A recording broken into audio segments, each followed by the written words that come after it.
conservative resistance begins right here, right now.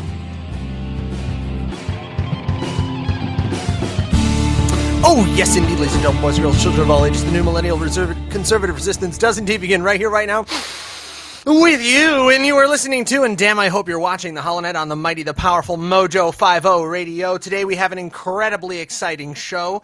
We have two guests who are going to be joining me here on the HoloNet. First, we have Miss Cicely Davis running in Minnesota's 5th Congressional District against Ilhan Omar of the Squad. She's going to be joining us here very shortly. And after the break at the half, we also have our very special guest, Mr. Billy Prempeh, running in Paterson, New Jersey, in New Jersey's Congressional District 9. And he is facing off against a 26-year incumbent.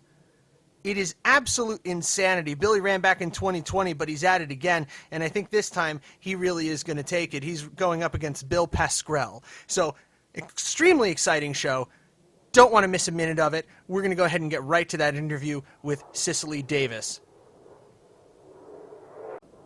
But before we do that, because I normally don't have any time to get in any ad spots during our interviews, I did want to talk to you about our sponsors for this episode of the HoloNet. You have MyPillow, where you can use your promo code MoJo50, and you can get deep discounts on the MyPillow products. The My Slippers, I love them. The My Robe is fantastic. My favorite of all time is the Giza Dream Sheet, so go on to MyPillow.com, yes, MyPillow.com, and use your promo code MoJo50. And also want to talk to you about PrepareWithMojo50.com, PrepareWithMojo50.com. That is with our friends at My Patriot Supply, where you can get your 3-month food supply, or you can get your 1-month food supply. It's about preparedness, not panic, preparedness and not panic. Make sure that you are ready to be a resource for your friends, your family, yourself, and all those in your close-knit group, because we have to band together. All right? So now let's go ahead and get to the interview with Cicely Davis.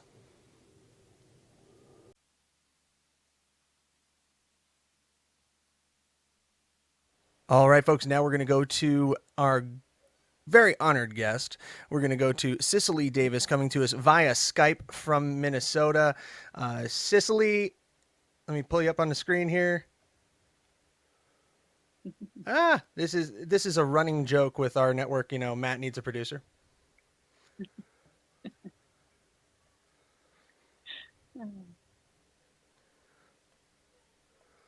All right, Cicely, can you see me and hear me?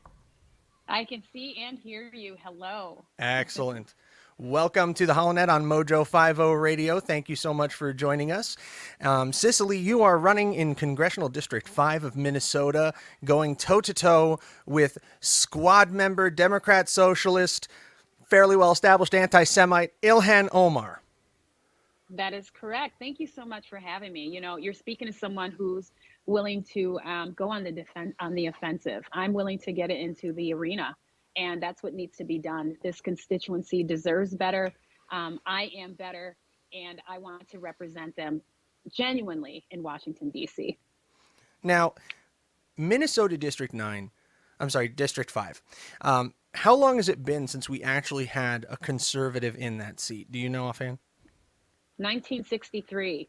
1963. It is hard to wrap my mind around that. I'm going to date myself a little bit here. That's when my dad was born, was 1963. I mean, I'm mid-30s.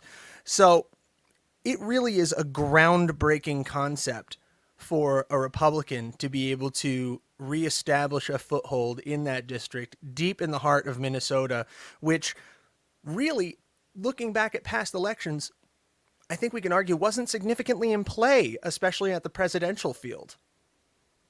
Correct. And when you say groundbreaking, I think that's such a great term, because interesting enough, we're talking about a blue monolith, right? When you talk about a district that's been voting one way since 63, one way since the 60s, you're talking about a single mindset, one way of doing things, one way of thinking, one operative. And so the unfortunate thing is that crime and public safety is not groundbreaking. It's actually the consensus of the constituency here.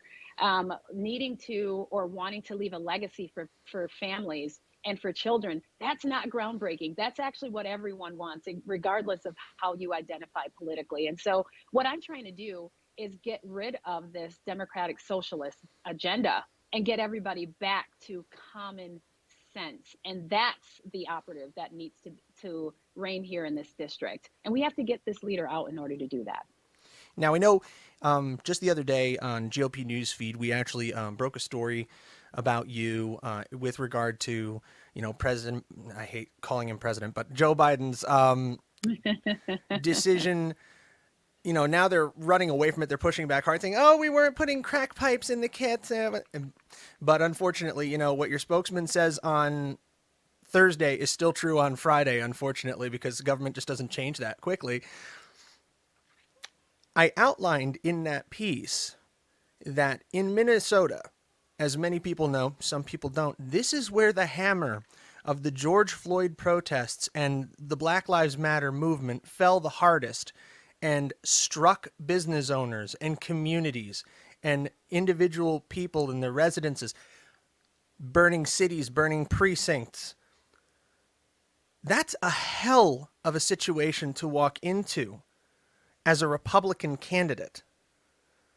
I mean, what kind of blowback are you looking at right now? What are you seeing as far as support on the ground? What are you seeing as far as really the vehemence that has to be coming from that outlier of the left?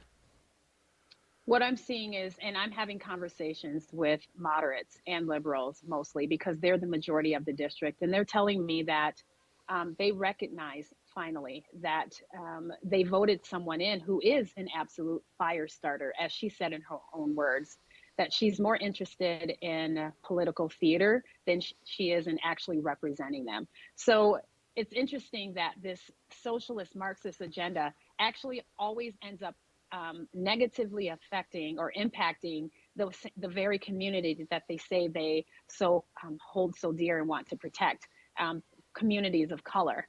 And so when you talk about those businesses that were owned by people of color, went out of business, were burned to the ground, and they haven't recovered. When you talk about corporations who are entering this mass exodus out of Minneapolis, and that therefore we lose jobs. You talk about people who don't feel safe, who feel unsafe leaving their home. They're held hostage in their own homes, in their neighborhoods, not wanting to stand at the bus stop with their children or go to the grocery store.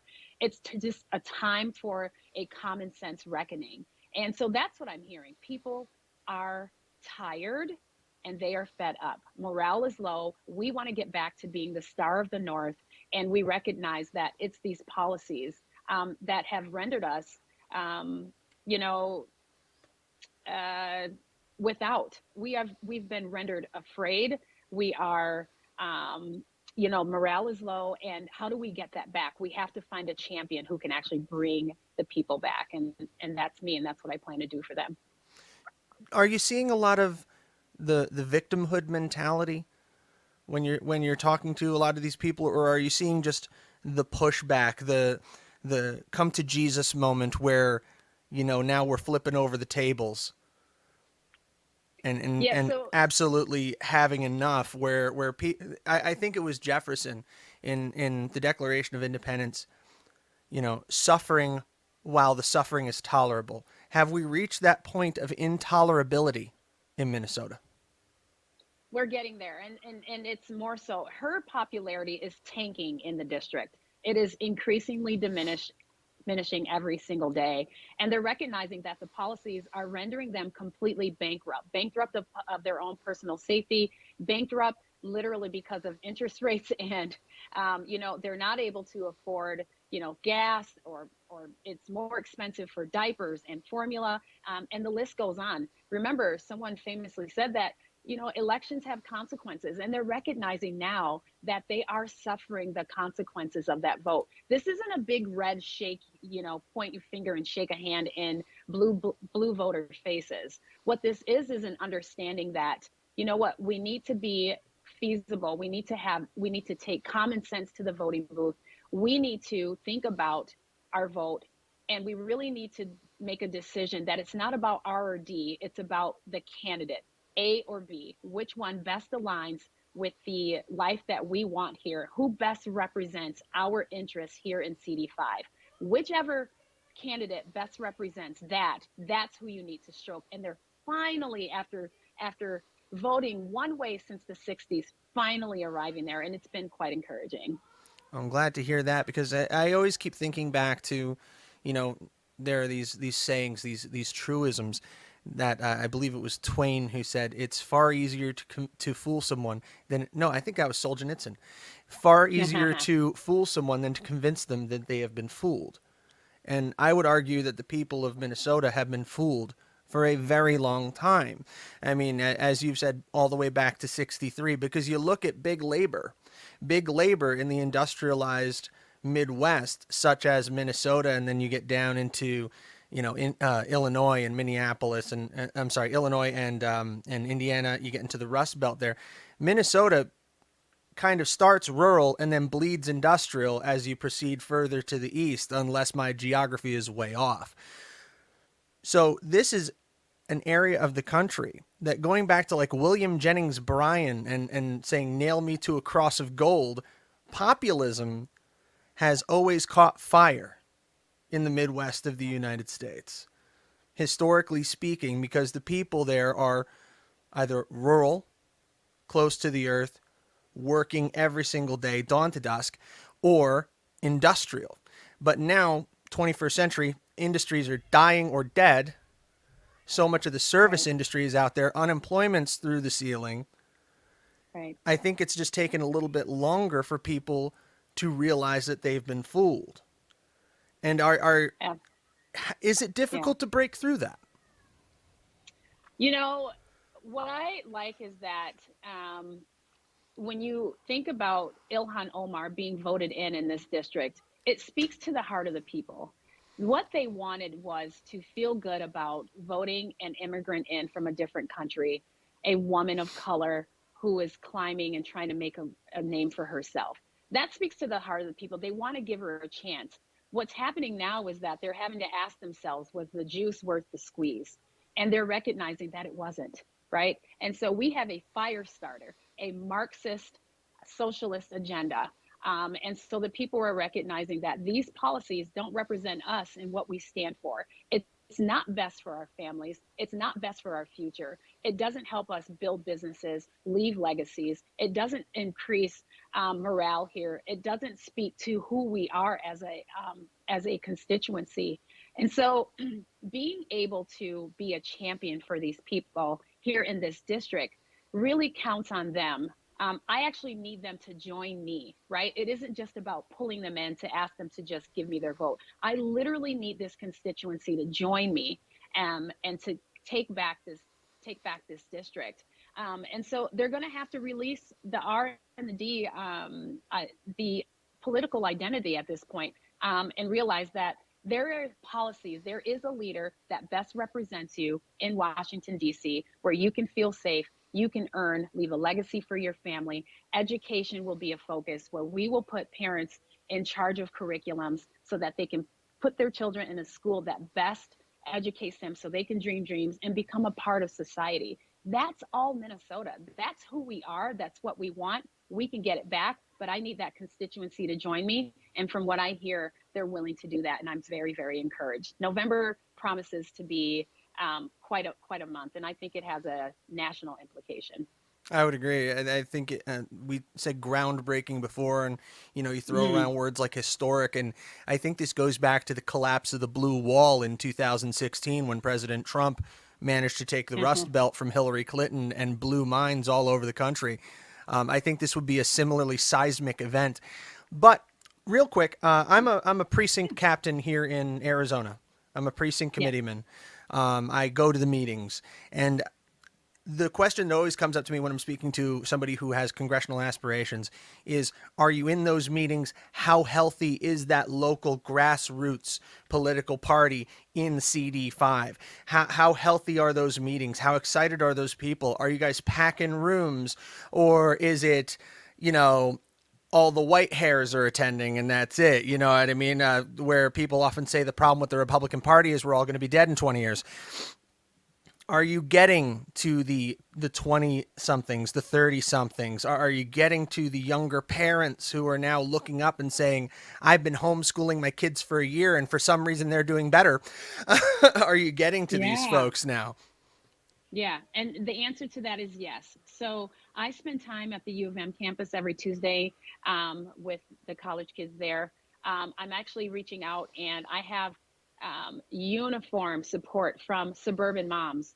I have young moms and young parents, and so I'm in the midst of also helping to rebrand the party as well. So this campaign has a lot of obstacles, but they're being overcome. I am jumping hurdles and knocking them down. We're rebranding the campaign.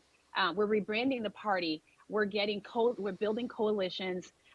We are inviting new people to the party where we can help change the look and the messaging, right? And I think you said something to me where we have allowed Democrats to define what liberalism is, but also what conservatism is. And we need to get ahead of that messaging, get ahead of those definitions. We need to take control of this party and recognize that the founding of this country is on our side, but we need to get ahead of those messages. And the best way to do that is to start reaching the younger generation. They're ready. They're ready to take the baton and run. We just need to hand it to them and give them something solid and a real infrastructure to which they can depend upon and take this party to the next level into the next generation. And they are joining me. And it's just been fun. It's actually been fun to run this campaign. So I'm excited. Yeah. I think it was General Patton said, we Americans, we're a Ooh, fiery Patton. people. We get a kick out of kicking some ass. Yeah. Pardon my French, but Yeah.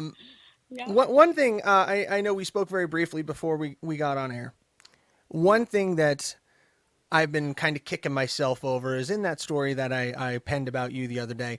It's a very prominently written black conservative. And you've seen this an awful lot. I'm going to be talking to Billy Prempeh from New Jersey after this interview. I've spoken to a number of other fantastic conservatives who happen to be from the black community. And Mm-hmm. there's a huge pushback and this started under President Trump, I honestly think, in earnest, where we've seen it spreading like wildfire. Blexit, did I lose you, Cicely? Oh, I'm still here. Okay. Are you there? Yeah, I'm Oh, here. I just lost visual. oh, did you? Yep. Okay. Are you there? Oh, I'm here. There you there you go. are. Okay, there you are. I know you're state chair of Blexit for Minnesota, I believe. And I we am. saw this really kick off in earnest in the last 5 years. Now, of course, there have been black conservatives going back all the way to Colin Powell and Thomas Sowell, who really, were the pioneers of, I think, the last couple of generations.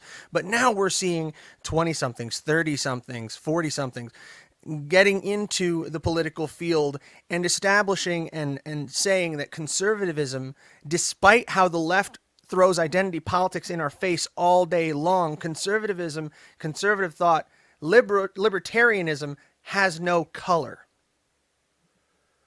That Mm, it is not a whites only club. That right, tokenism shouldn't right. exist.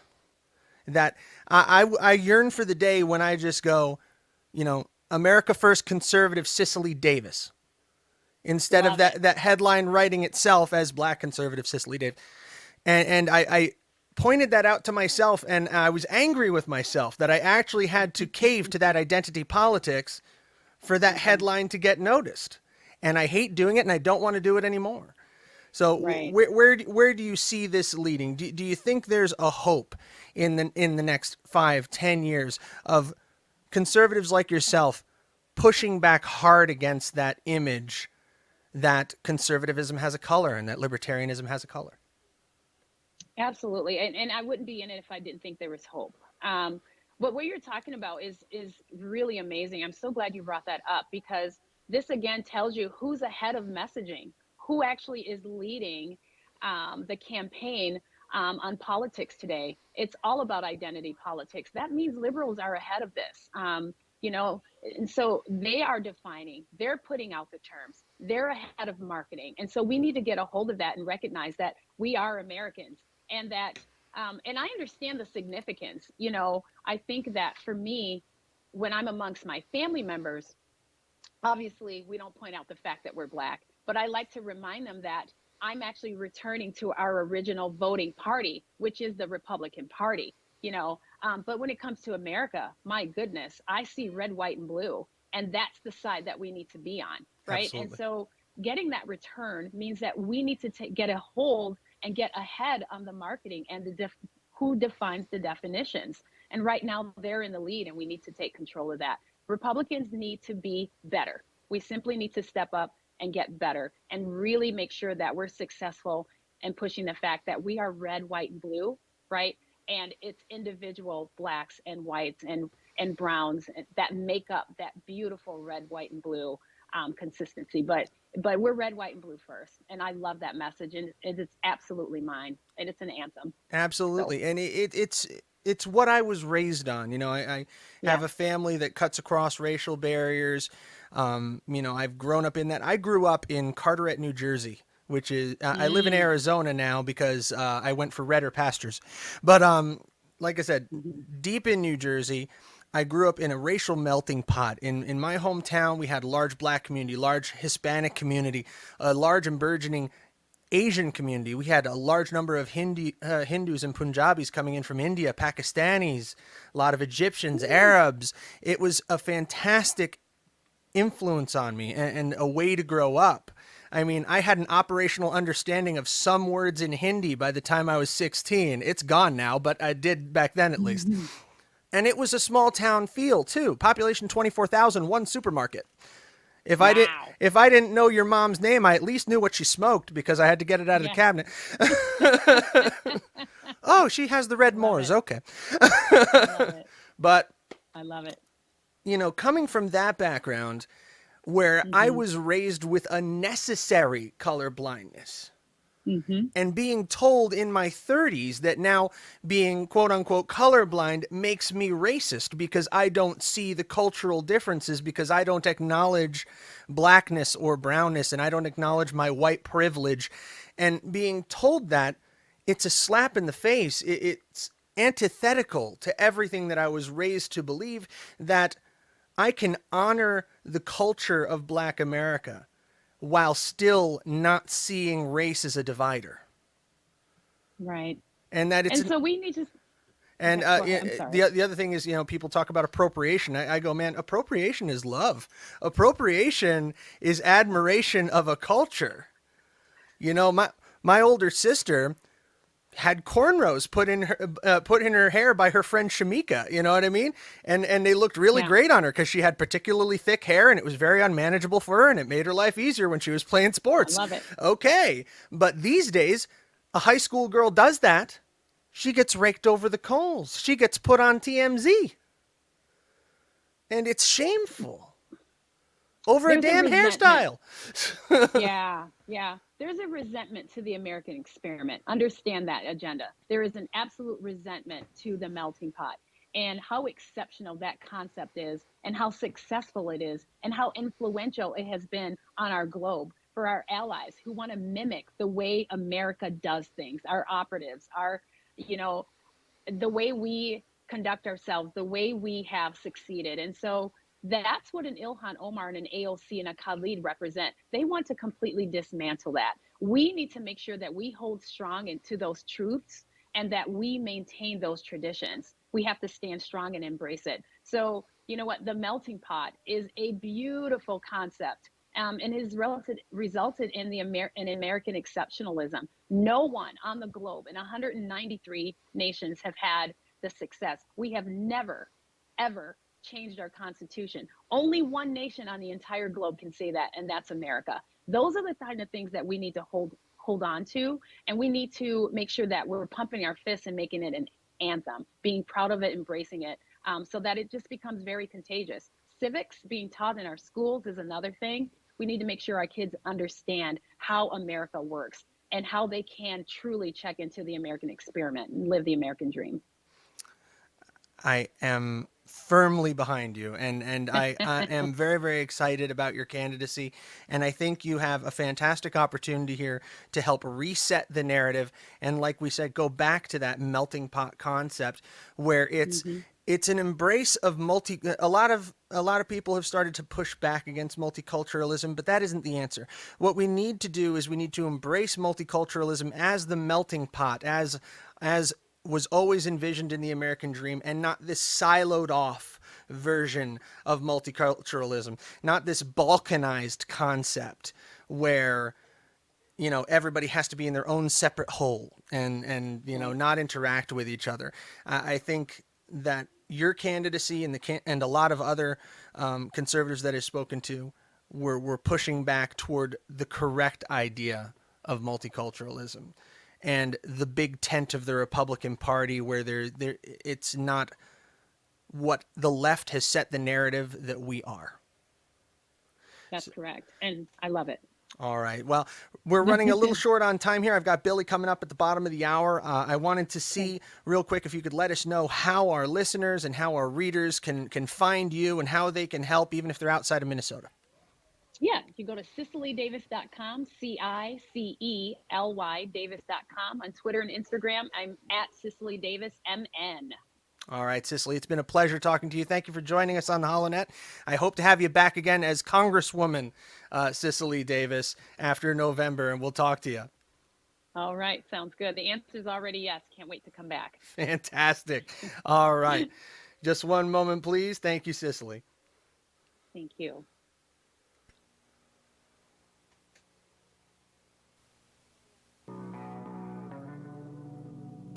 The country fell asleep, but they scream woke. We're distracted by vaccines and TV shows, politics, celebrity gossip, popular neat quotes. Black lives, white lives, which lives mean most? We only dedicate one day to remember our fallen soldiers, the men and women who died young. But if you come out the closet as Caitlyn Jenner, you're a hero and you get a whole Pride Month. The most dangerous pandemic's propaganda from these clowns. Only mask that's gonna save us is duct tape on their mouths. Don't speak. We don't need to defund police, need to defund the media who lies through their teeth like Big Pharma doesn't cure you, dog, cause every patient that gets cured is a customer lost. And big oil runs the world, the only wars that get fought are with the countries who have natural resources they want. Heard him claiming if a white man braids his hair and likes rap, he's appropriating culture. But if a white man acts too white, he's white trash, he's a racist, he's a bigot, he's a monster. Let's just have the conversation. Not every liberal is dumb, not all Republicans are racist. The government wants everybody fighting with their neighbors cause they know that if we get along, we'll probably go against them. They can't stop us, cause we're ready to fight, trying to brainwash us. But we won't let freedom die, the whole world's brainwashed. Everybody pick a team, start a riot in the streets. The whole world's brainwashed. It's us against them, it ain't you against me. How did monkeys become people and people turned into sheep? They put fluoride in the water that's keeping us all asleep. Claim they want what's best for us, I find it hard to believe. Cause they've been selling us cigarettes since we was 18. Fake news, fake woke, distract and divide. You're either right or you're left, or you're black or you're white. Big tech don't need a microchip to hack in your life, cause the phone inside your pocket is a tracking device. And I don't know what I'm more sick of, rappers or Joe Biden looking like he ate 100 Xanax for dinner. Cause censoring the president and kicking him off Twitter is a bigger threat to freedom than foreign ballistic missiles. You don't trust the police or the government, but you want people giving up their right to own a firearm. Why would you be comfortable if police and the government the only people on the planet with the right to buy a gun? White privilege getting amplified to reinforce division. It convinces white people that they're favored by their skin, and black people getting angry because they're told they're treated different. So the conflict is between us and never with the system. Let's just have the conversation. Not every liberal is dumb, not all Republicans are racist. The government wants everybody fighting with their neighbors because they know that if we get along, we'll probably go against them. They can't stop us, cause we're ready to fight, trying to brainwash us.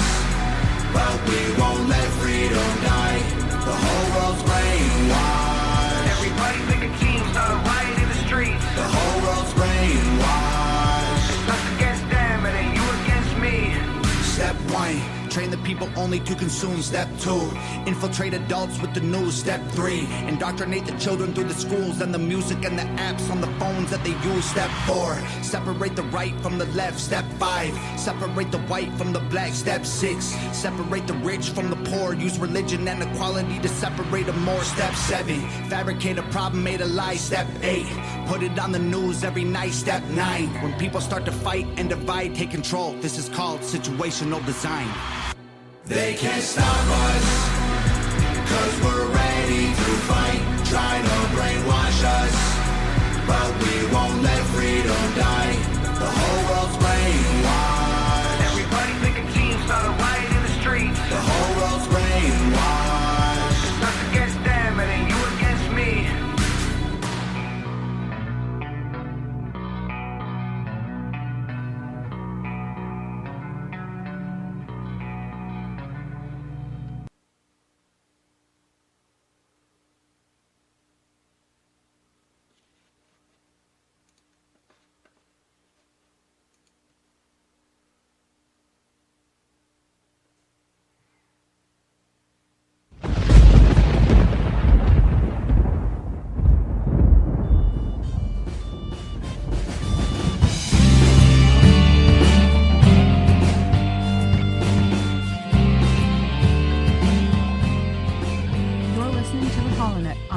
MoJo Radio. The millennial conservative resistance begins right here, right now.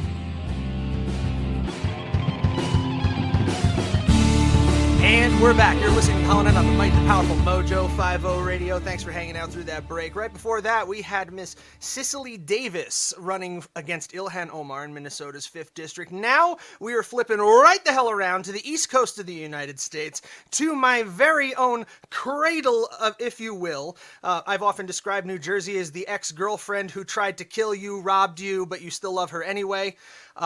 He is running, representing the 9th District of New Jersey, out of Paterson, New Jersey. Please welcome to the Holonet and MoJo 50 Radio, Mr. Billy Prempeh. Hang on there, Billy. Let me pop you in here because I don't have a producer.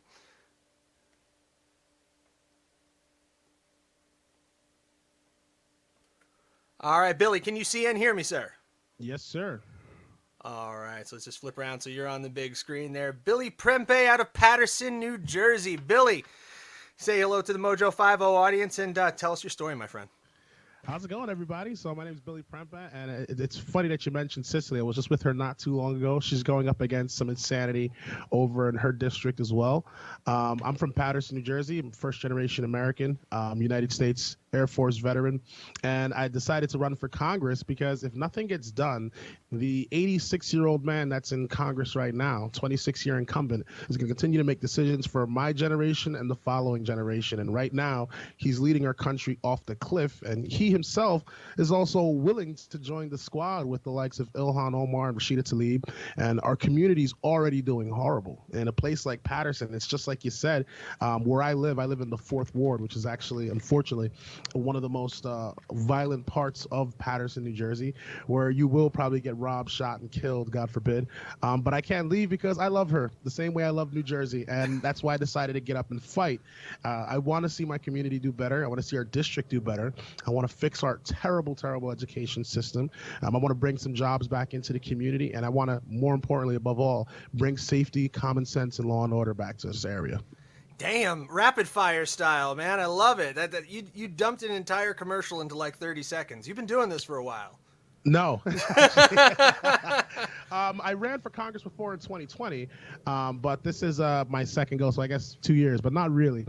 But with this race, I ran in 2020 last time. The demographics were very different. We had a very incredible race last year. We had President Trump, former President Trump, I should say, and Joe Biden was running for office at the same time. It was a very hotly contested race. There was a lot of chicanery and games that were played in the area. Even in my city of Paterson, there was like some voter fraud situations that made it to the national news as well. So I guess we can skip the election integrity question, huh? Say again? I said, I guess we can skip the election integrity question, huh? Oh yeah, well, we can. Well, and I actually have a solution for election integrity, and we can get into that as well too. Oh, for sure. I haven't heard anybody come up with the solution. I think it's the best way to resolve it. But in the 2020 race, when I ran, I actually broke a record. I don't like to brag about it too much, but this is true. If you look this up, I've gotten more votes for a Republican than anybody's gotten in the 9th district in the past 25 years. And I broke that previous number by 33,000 additional votes. We ran a 12-month campaign with little to no money, about $30,000 to $50,000 we raised in the 2020 race. Country was shut down. They were doing the vote by mail, and we still ended off with 98,000, almost 100,000 votes, which is unheard of. Republicans typically get about 50,000. The most anyone's ever gotten was 65,000 in 2016. So I could clearly see that the tides are changing, the tides are shifting.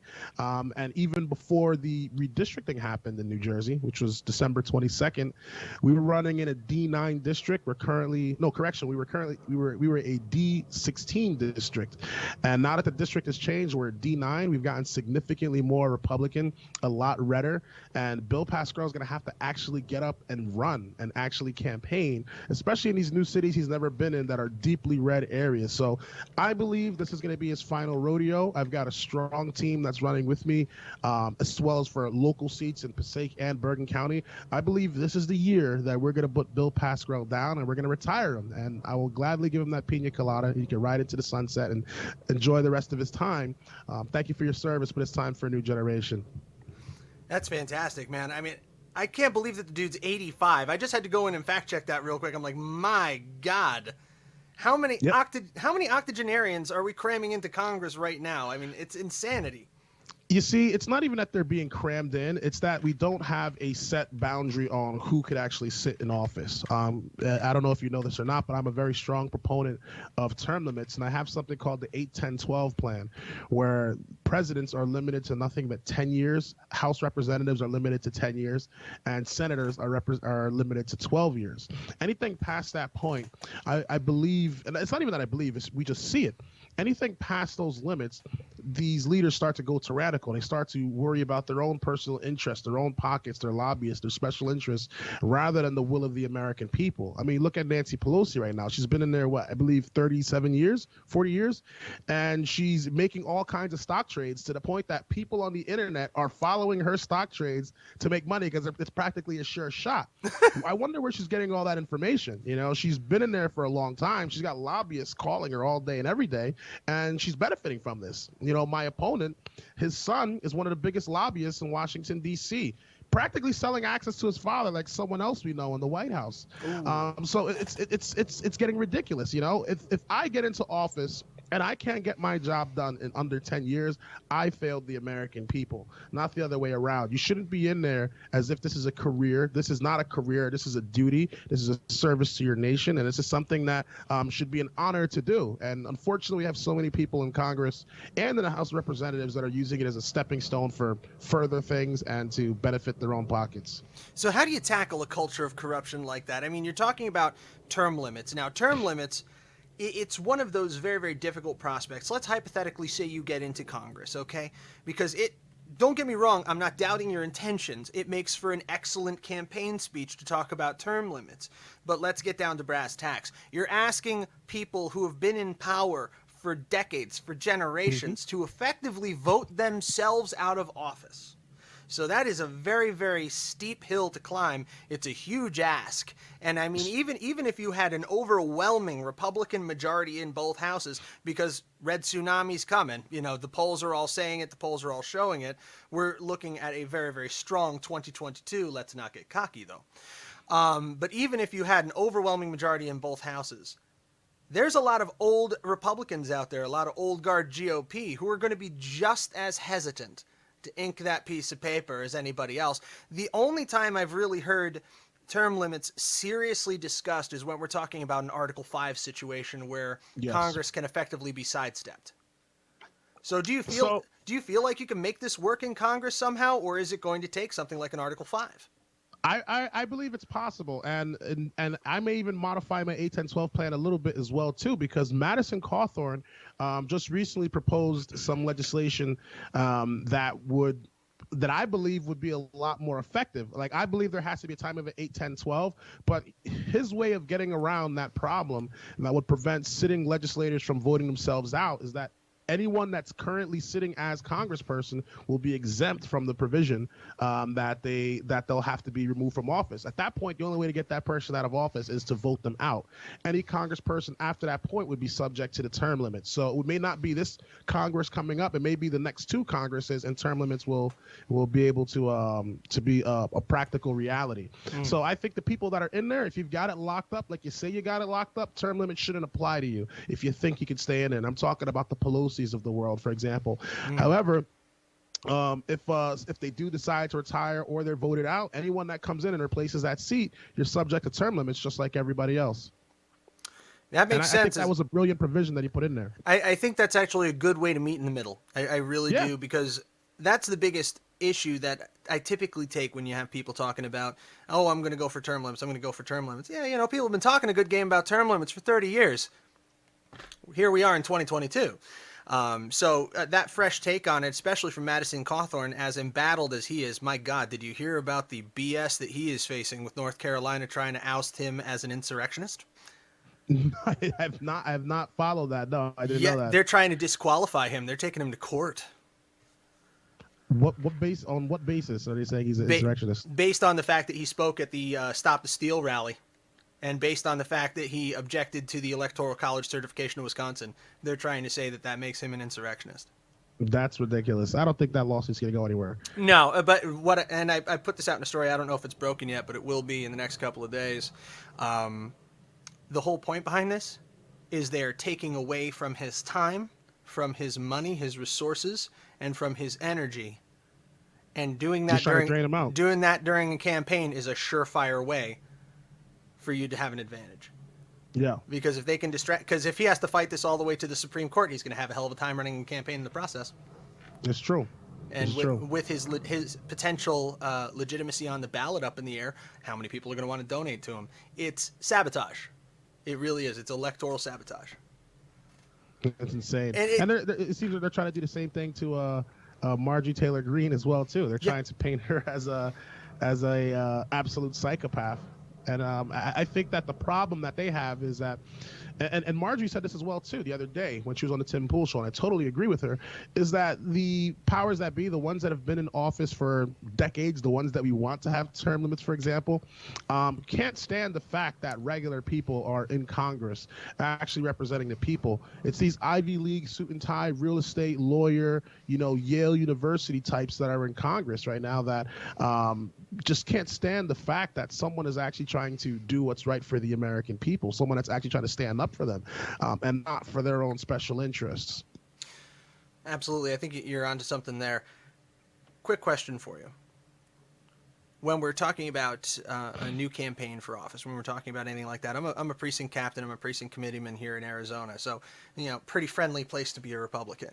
How are the district level politics working right now in Paterson, New Jersey? I mean, when you walk into a Congressional District 9 meeting or a local LD meeting for your legislative districts of the Republican Party, are you seeing packed rooms? Are you making waves? Are people excited? So we don't have legislative district committees or district-wide committees. We don't have it like that. What we do have are municipal level meetings where municipal Republican clubs and organizations do their meetings in that way. Yeah. What I will say is this: in 2020, it was practically non-existent. They had the pandemic that shut everything down, so that wasn't really happening. In 2021, I started to see a little bit more people trickling in and getting involved, but I think that in 2022, it's going to get a heck of a lot bigger. I'm starting to see more rooms getting packed, a lot more people getting involved in the Republican Party. I'm seeing several people shift over, even independents that don't want to sign up as Republican, but are showing up to Republican events. So, just a little bit more of a push. We'll get them over there. But I'm starting to see that the Republican Party is getting a lot of momentum. The thing that's really great, I'll kind of just tell you the dynamics of what's going on in District 9, because then you can get a better understanding of what's going on. As for the other districts, I'm not too certain. But in District 9, District 9 was one of those no man's land kind of districts where nobody was going to run in. This guy's Bill Pascrell. He's been here 26 years. He's in bed with Democrats. He's in bed with Republicans. He's in bed with everybody in between. He was formerly the mayor of my city before his 26 years in Congress. Before that, he was an assemblyman in the legislative district that encompassed Paterson as well. Before that, he was on the Board of Ed. And before that, he was a teacher. So we're talking almost 40-something years, about 45 years he's been in politics and had control over the city of Paterson. So the Democrat Party have put all their eggs in Bill Pascrell's basket, or should I say Bill Pascrell put all the eggs in his basket, because anything happens to Bill Pascrell, there's no one of the same kind of charisma or magnitude within the 9th District that can compete with someone like Bill Pascrell. They put it all on him. The Democrat Party is losing a lot of morale right now. They had 2 instances of voter fraud that happened in 2020. The current chairman for the Passaic County Democratic committee, the Democratic organization, I should say, is about to retire. He was formerly the state chairman and the Passaic County chairman, but he's no longer the state chairman anymore. He's going to be retiring soon. Nobody knows who he's passing the torch soon. He doesn't really want to pass the torch to anybody because they run the thing almost as if like it's a mafia where you have to kiss the rings and play the games to get to the next level. So they've all kind of created enemies on all sides. The only possible person that could replace Bill Pascrell, or at least the way that I see it right now, would be the current mayor of Paterson right now, Andre Saye. Very charismatic, good on camera, looks like the guy. But the problem is more than half of the city of Paterson hates him because he's doing a terrible job. In the past 2 years, violent crime has gone up year over year. 2020 broke 1989's records, and 2021 broke 2020's records. And the year has just begun, and God forbid, it looks like we're on track to beat the past 2 years' records as well, too, which I hope does not happen.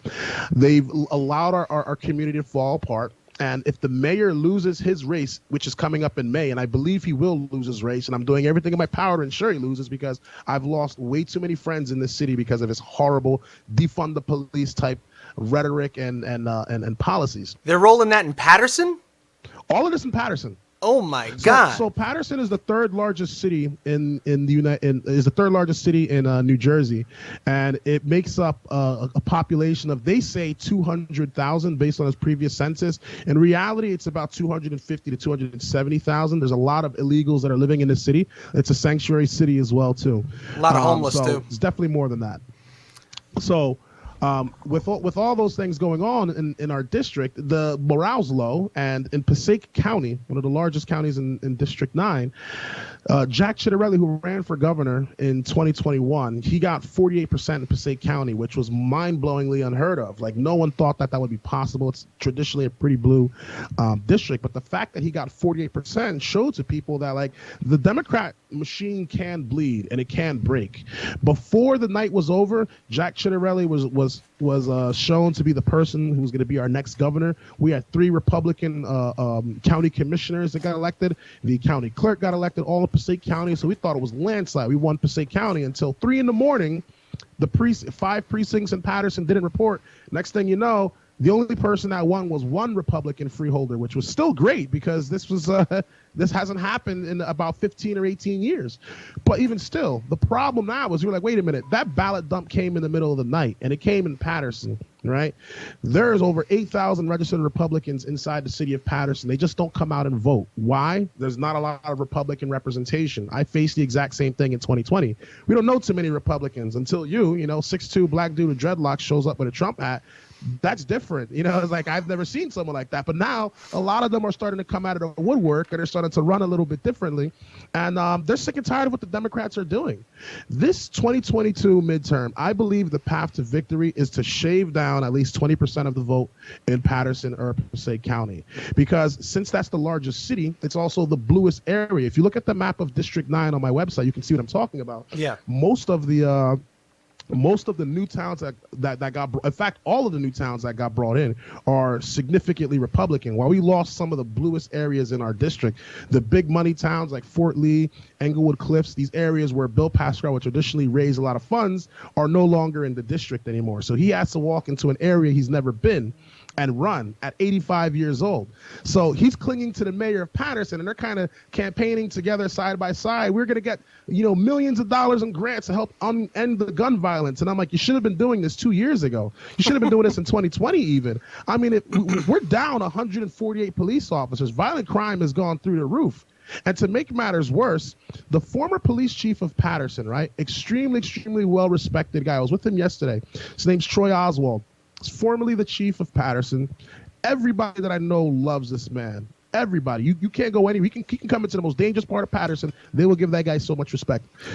The mayor of Paterson basically forced him into retirement. And as revenge, he's running for sheriff now. And he is absolutely going to win in a landslide. We're running on the same ticket, running on the same team. And the Democrats are freaking out. We locked down Passaic County. We locked down several of the cities in Bergen County. Mark my words, we're going to turn these two districts red. I mean, these two counties red. And we're going to shock a lot of people. I believe now is the time to do it.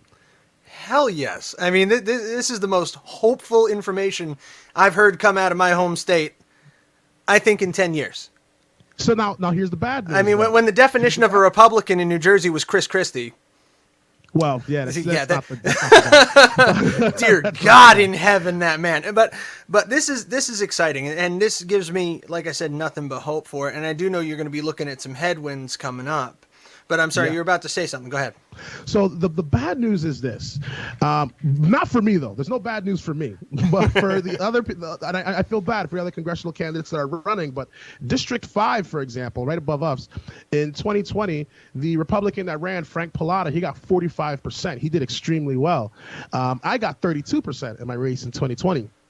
In District 11, Rosemary Becky got 47%. She came really close to removing the incumbent as well, too. And then in District 7, Tom King Jr. got 49.2%, I believe. So he was extremely close. But since the map has been changed, all of those areas have gotten significantly bluer.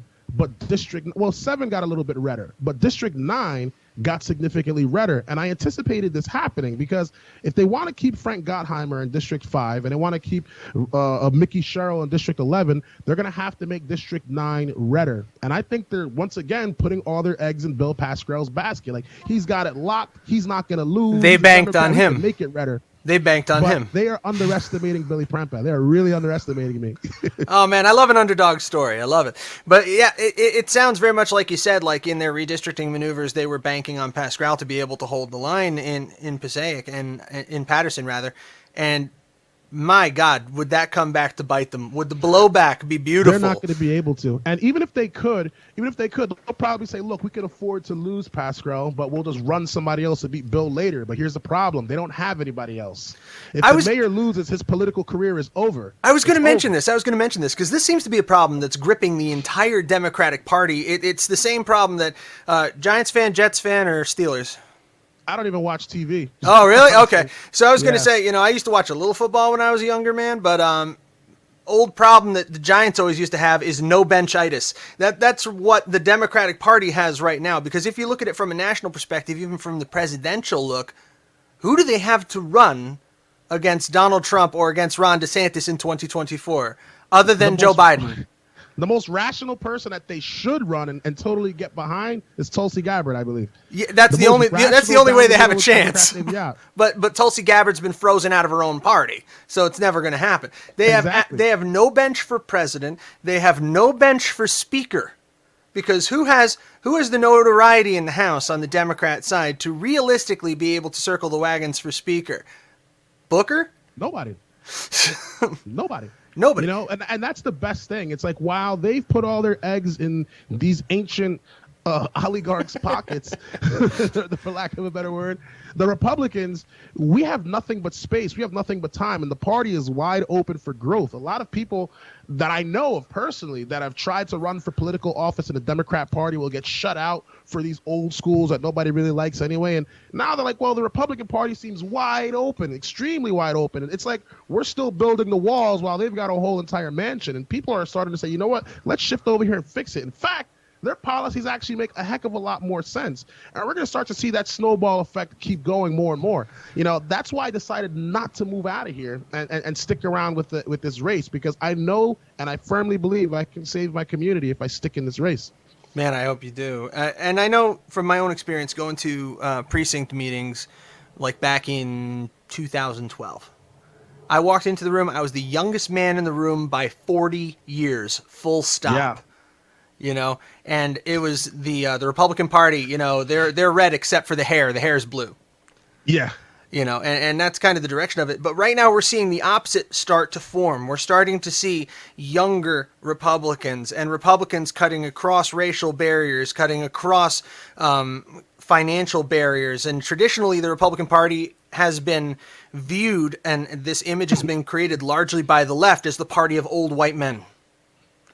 And like I said, I've been butchering myself over having to write the words black conservative when I write an article about you or about Cicely Davis or about somebody else, because I don't want to write it anymore. I just want to write about, intelligent young conservatives who are coming into the party and who are making big waves. America First conservatives, America First conservative Billy Prempeh, not have to presage it as black conservative from New Jersey Billy Prempeh. Yeah, that's lame. It's stupid. Because you and I both grew up in the melting pot. Different races, colors, and creeds. I grew up in a town called Carteret, where, large black community, large Hispanic community, increasingly large Indian and Pakistani communities as well. Oh, yeah, huge. all working together. Like I said, I knew 5 or 10 words in Hindi by the time I was 16. I don't anymore, but that's the way it is. And I got the biggest laugh in the world. I'm watching the convoy in Canada, the Freedom Convoy. Yeah. Watching a member of parliament in Toronto say, this is a racist far-right organization. Meanwhile, you snap cut to a video of a man dancing in the street to Punjabi dance music, got a turban on. And that's actually the song, too, by the way. I checked it. That is like the one. Awesome, that's the one Indian song that everybody knows, by the way, too. You remember that one? 100%. It's a banger. That song. That's a banger. It is. You don't understand a word of it, but it's a good song. Yeah.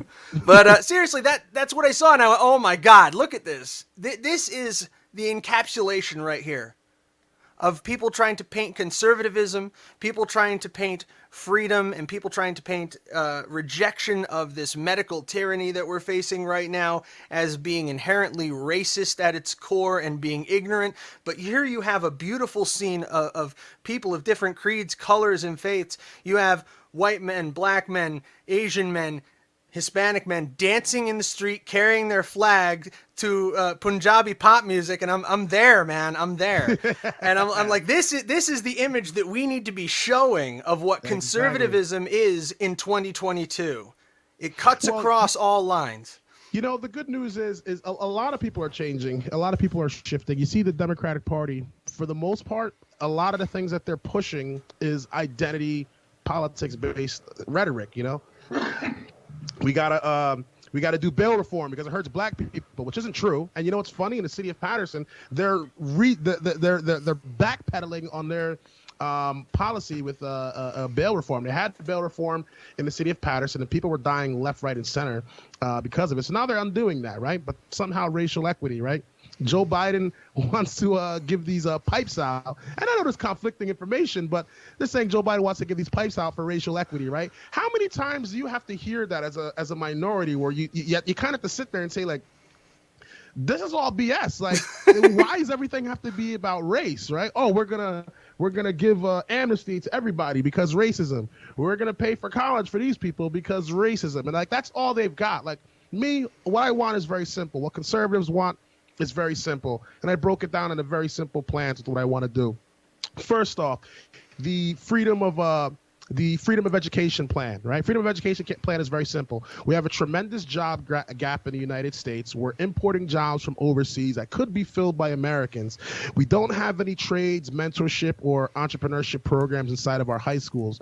So why don't we bring that in? Why don't we partner with business owners that have been involved in trades, been involved in IT and finance, that have been involved in the medical, whatever the case may be, to work with our schools? They partner with these businesses. They put one of their best guys in our schools to teach our children how to do what they do. You give that business owner tax incentive to offset that one employee being gone, and now our children are learning from actual professionals. By the time they graduate their 4-year high school, they're out of there with a certification where they can go and work as an apprentice for somebody. They can start their own company with their friends, or they can go to college, and if all else fails, they still have a certification, and they can help close this skills gap. We shouldn't be hiring people from overseas, right? The second thing that I'd like to bring is been hanging out with Mike Rowe or what? Oh, yeah. You know, the second thing that I'd like to bring in is the Revive America plan. And the way the Revive America plan it works is just as simple. We have lots of factories that are falling apart and are falling into disarray all across the United States, especially in our inner cities. So what I would like to see is for some of these large corporations like LG, General Electric, these manufacturing companies come back to these areas where manufacturing was a hub. Paterson, for example, was a manufacturing city. It was called the Silk City. It's all gone now. We can bring these people back, give these businesses a tax incentive. You take control of this building, you restore it up to code, you get it up to OSHA standard, you make sure everything is safe. We'll give you a tax break for doing so. We'll even give you a bigger tax breaks for hiring people within the district to work for your company. Now you're bringing high-paying jobs back. We're dealing with this ugly factory problem, and we're stimulating our economy where there was no stimulation before. Our jobs shouldn't be moving to China and Honduras. They should be staying right here in the United States. Absolutely, man. I'm loving it. Billy, I've run so far over time, it is stupid.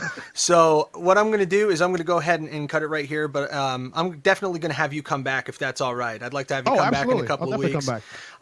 But before we go, can you please let our audience and listeners know where they can find your information, how they can help your campaign, man? You can help the campaign by donating as much as you can. You can volunteer with us, help us make phone calls, or if you're in the area, come and help knock doors. Just go to my website, www.billyprempeh.com. That's www.billyprempeh.com. You can volunteer there, you can donate there, and you can learn a lot more about my platform there. And social media, just type Billy Prempeh, you'll find me there as well. All right, thanks, Billy. Hang in there. I'm going to minimize you, and then we'll come back, man. Yes, sir. All right, thank you. All right, guys, that was Billy Prempeh, and I've run so far over time, it is absolutely ridiculous. I'm going to have to cut this down in post, but in the meanwhile, there is a lot of hope out there in 2022. We are set to take back Congress, and I feel that with people like Billy Prempeh and with Cicely Davis and other fantastic America First conservatives that are coming up. Younger America First conservatives. Let's do away with the labels. I mean, I understand it grabs headlines. I understand you need to differentiate from the Democrat Party feeling like they had a lock on black Americans, but we need to get past that. Let's just focus on these people being fantastic young intellectuals who know what's going on, know what this country needs, and let's face facts. The Democrats aren't sending the elevator back down. They want to stay up in their ivory tower and cling to power. That's why they're all up there in the 70s and 80s. I think the conversation we had with Billy was important. I think it's crucial. I think we're going to have Billy back again. We're going to have Cicely back again. And we're going to explore these topics more here on the HoloNet on the Mighty the Powerful MoJo 50. In the meanwhile, good night. God bless you. And God bless the United States of America. From Phoenix, Arizona, I'm Matt Holloway. End transmission.